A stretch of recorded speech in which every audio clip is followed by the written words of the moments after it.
Hey everybody, Jonathan Wolf here, back with the next part of Let's Play Banjo-Kazooie. Alright, so, at a previous time I was talking about the stop and swap items. This is the menu screen for that. I wasn't able to show that to you before because I was an idiot and couldn't remember where it was. Okay, so as you can see, all we have right now is the pink question mark egg. During the course of this LP, I will be trying to bring about all the others, show you where they are, and what have you.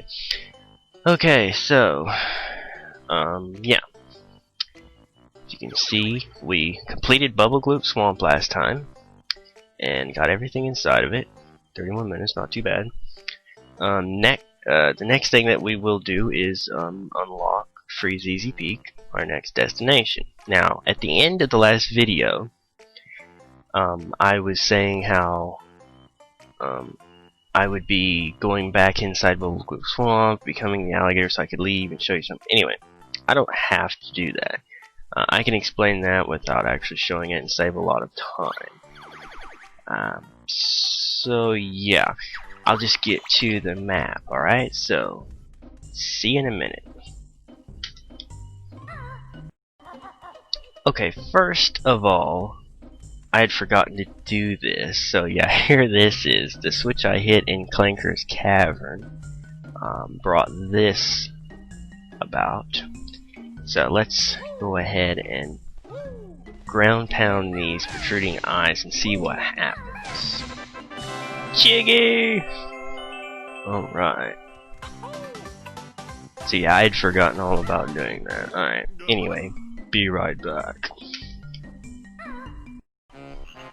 Alright, now what I said before about using the alligator when you left, that actually does make it a little bit easier to get to the jigsaw puzzle for the entrance of Freezeezy Peak, but you know, considering that I had already detransformed, I just decided not to do that, but I'll explain the differences in a moment. First of all, we need to go in here, get these wading boots, and make good time getting across the water here, and to that tunnel entrance back there in the back. Isn't that something? So yeah, right out of a swamp and into the snow. Now before I go over there, I'm going to just show you what it is that we would be doing, because see, quite honestly, we couldn't have done what we needed to do with the alligator unless we came in here as Banjo-Kazooie anyway. Now, beak barging this opens a tunnel, which is too small for us to get into. Now the alligator Banjo could get in there, but basically all it does is lead to Cheeto the Spellbook. I may edit in a little glimpse of what that entails later, but for the time being, basically all he does is tell you about a code you can put in on the Sandcastle Floor and Treasure Trove code. It's called Red Feathers, and it basically bumps your feather totals all the way to the top if you're empty. That's it. So I'm not really concerned about that. So here we go. Freezeezy Peak open. Oh yeah. This is actually one of my favorite worlds in the game. Even though a couple of the things that you have to do are a little bit annoying, I still enjoy it quite a bit. Now you have to go up here, get these boots, and head back out. I will see you in the next new spot. So, now what we're going to do is head up here, which you may have seen before in an earlier video when I was showing this area. Oh, stupid gruntling. Die in a pit. Okay. Going to head up here to our next node door. As you can see, we have way more nodes than we need, but that's alright. And we're gonna head on up to this new area. And look at this. Pretty cool, huh? Well, actually there's not a lot to see right now. Okay, now you see this wall, you can rat-a-tat-rat this, or beak barge it, and it reveals wading boots. Why wading boots, you think? Well, because up here, which we won't actually need to worry about yet, but up here you'll see that you need to go across this burning liquid sand stuff to get to the entrance of that world. Okay, so something I wanted to do, actually look, Mumbo Token. Something I wanted to do, which some people may not actually agree with, is that there is, oh by the way, slightly harder gruntling seen for the first time there. Rat-a-tat-rap still dispatches him in one, but it would take 2 rolls. Anyway, something I want to do is get the running shoes from Gobi's Desert before we go to Freezeezy Peak. I know what you're thinking. Why go to Gobi's Desert and then turn around and go to Freezeezy Peak? Well, I want to do these worlds in order, for one thing. And for another thing, when I go to Freezeezy Peak, I want to be able to get all of it in one fell swoop. Now, as you saw, jumping up there dropped us down finally to this Jiggy, which we saw a good bit ago. And now we have it, but we're also all the way back here now. Alright, hurry up, get out of the water. There we go. Now, actually I'll take this up again when we get up there again. Okay. Alright, now I want to get through Freezeezy Peak in one fell swoop, and to do that I'm going to need the running shoes. So despite what people may think, I am going to get those running shoes first. Okay, so now we're in another area of the lair, which is actually important because it branches off to several other areas. Now, this web can be destroyed with just a few eggs. There's nothing here now, but there will be. Shut up, Gruntling. Gruntlings. Okay, also, you will see another cauldron. Now, this cauldron takes us back to the very first one that we found. As I said, I don't tend to use them a lot, but that is what it's for. You can jump in and you'll be right back at that first cauldron that we found. Okay.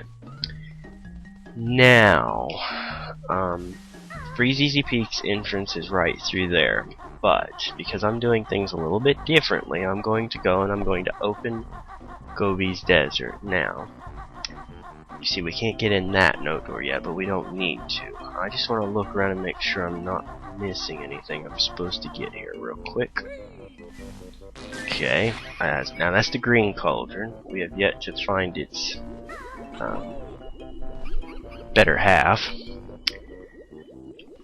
Okay, now Berntilda's up there, but I don't need to talk to her, as I've stated many times, until later. Here's a free life. It's one thing I came up here for. Yeah, and there's some eggs, and that's it. Okay, so what we need to do now, odd as it may sound, oops.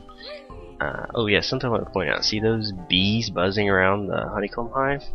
And there's one over there too. If you try to get them, to get the honeycombs out of the hive, the bees will attack you and deal you damage. So it's a good idea to either use the Wonder Wing or just bust the hive from a distance with the eggs and then run in, grab a honeycomb piece, and then get the heck out of there. Talon Trot comes in handy for that. Alright, so what I'm going to do is I'm going to open up this note door here. Oh, shut up, Grunty. I'm not listening to you. Alright, so now we are in this rather spooky place. Look at that. Magma glowing there. Instant kill, by the way.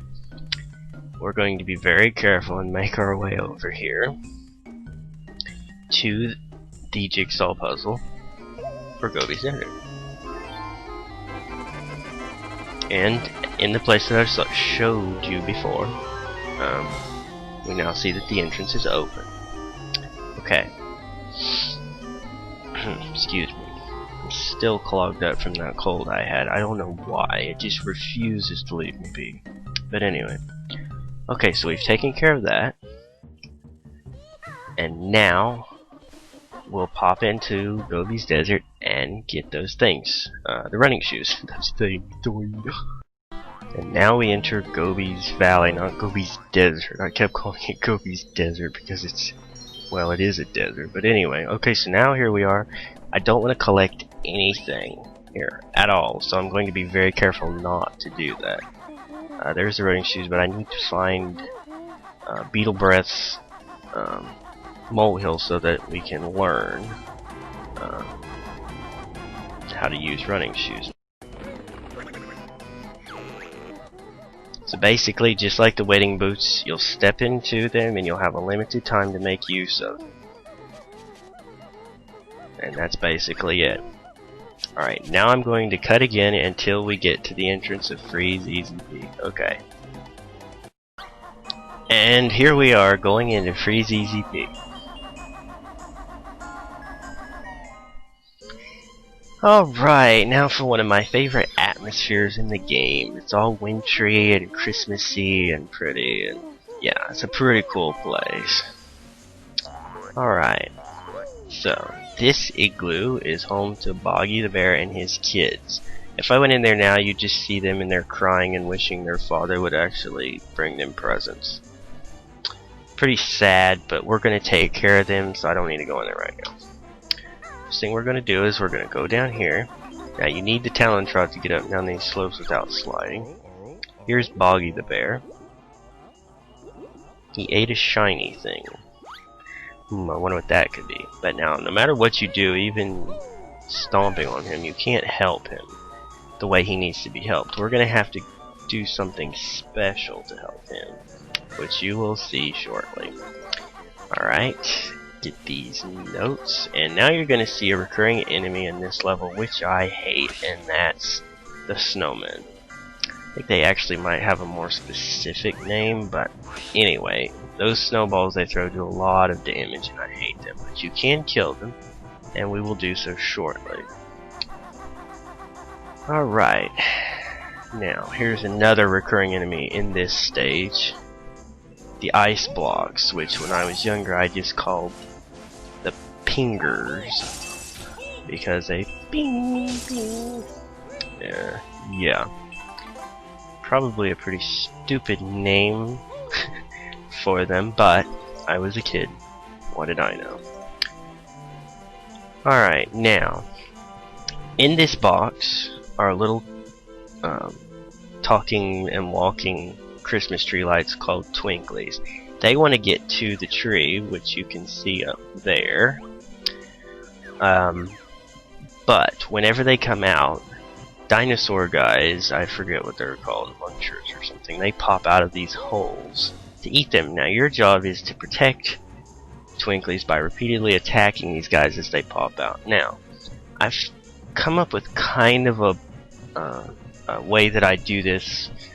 It's probably nothing special, but it's to, when they first pop out, first Twinkly comes out and the guys start to come up, is just use a Wonder Wing and go right through the first line immediately. Then I'm able to basically have wiped them all out at once, and then I can just take my time and go and hit them all. Alright, so here's how it goes. I'm gonna bust this open. They're gonna tell me what their problem is, and then I'm gonna have to start protecting them. Okay, here we go. Wish me luck, because I hope I can get this in one pass. And I hit the wrong button. Okay, I gotta hurry back, hurry back. Oh, already behind. Darn. Hurry, hurry, hurry. You see though, if I could have done that appropriately, I would have had just enough time to be kind of one step ahead. Instead, I'm losing Twinklies left and right. Now you have to get 10 in within the time limit. I still think I can pull that off.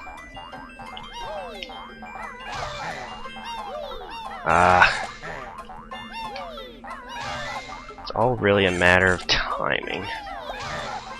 And getting that advantage that I almost had would have made a lot of difference, but unfortunately, I did not. Alright, so come on. Okay. Now I don't have to worry about the rest. Now the tree has lights, and it's up to me to power it. Okay, so the first thing that you're going to find out, though, is when you turn the power onto the tree, you're only going to have a limited time to run to a flight pad. Now, I'll just show you this real quickly. The flight pad is over there. Over there, as Luigi would say, on top of that middle box. Okay?